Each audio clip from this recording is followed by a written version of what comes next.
част от хората, живеещи в България, особено след 16-те години преход, е разбираемо трудно да се почувстват горди от националната си принадлежност. Може би защото човешката памет все пак се остава твърде крайна величина. Залутани в ежедневието, ние с мъка възприемаме и помним дори и малкото думи на признание, произнесени по наш адрес. Колко ли са хората, които се сещат за казаното от един от големите политици на нашето време, Франсуа Митеран, че българският народ е един от основополагащите народи на европейската цивилизация. Може би тук е уместно да споменем, че това едва ли е единственият ни принос. Може, защото един народ се смята за появил се от момента, в който започне да брои времето и да твори история. Факт е признанието на ЮНЕСКО, че ние, българите, сме създали най-точния древен календар. Според него, сега тече 7511 година. За тези хилядолетия се крият много възходи и падения, много мъка и радост. След нас са оставили държави и империи, а ние сме продължавали напред, винаги търсещи обетованото място, посочено ни от Бога. Небето също е място, където трайно сме оставили своя диря. Сигурно това не е случайно. Инстинктите на конния народ, доказал неведнъж пристрастието си към свободата, го кара да отправи взор и нагоре към безбрежната синева. Небето предлага особена среда и изисква особени качества. Чувството за свободно движение в триизмерното пространство със скорости многократно по-големи от тези на Земята трябва да се знае, че е постигнато постепенно. Плащало се и продължава да се плаща с кръвта на редица отдадени на великата идея хора. Дълг на останалите живи е да разкажат, за да се помни от поколенията, призвани да продължат съществуването на нацията.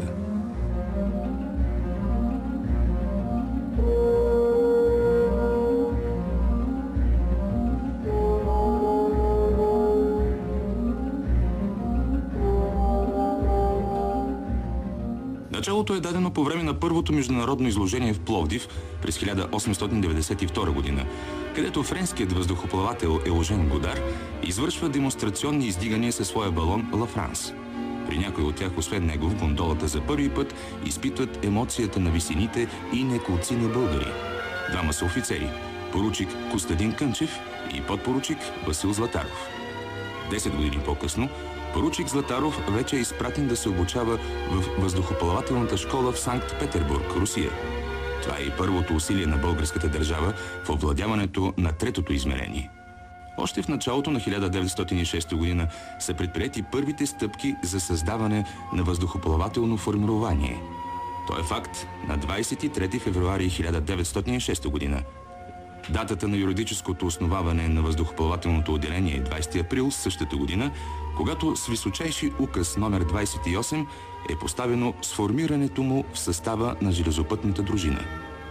В началото отделението има в щата си 2 офицери, 3 подофицери и 32 войници и разполага с един стар сферичен балон френско производство. Трудностите по доставянето потикват българските офицери да инициират изработването с руски материали на собствен, който с името София 1 се издига за първи път в началото на 1912 година.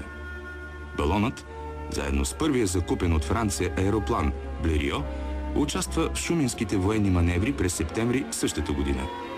Пилотът на аероплана е поручик Симеон Петров и един от първите завърнали се от обучението си във Франция.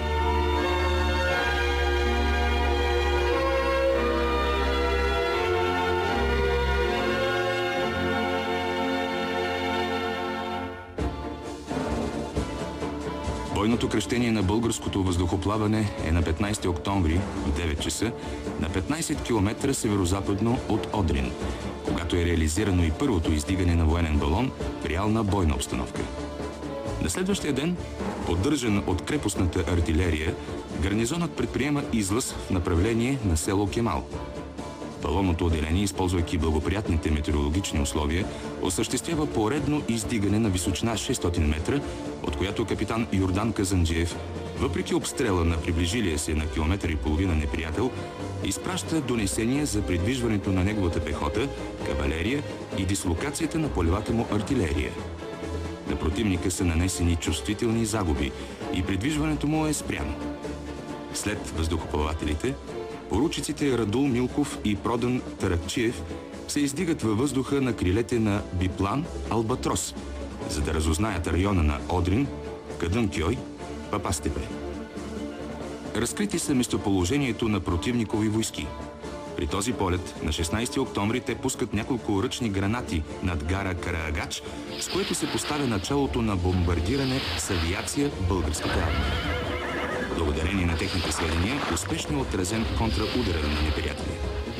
Чуждестранните съветници и цяла Европа стават свидетели на откриването на нова ера – ерата на въздушното противоборство над Стария континент, в която българските офицери демонстрират и първите способи за използване на авиационната и въздухоплавателна техника.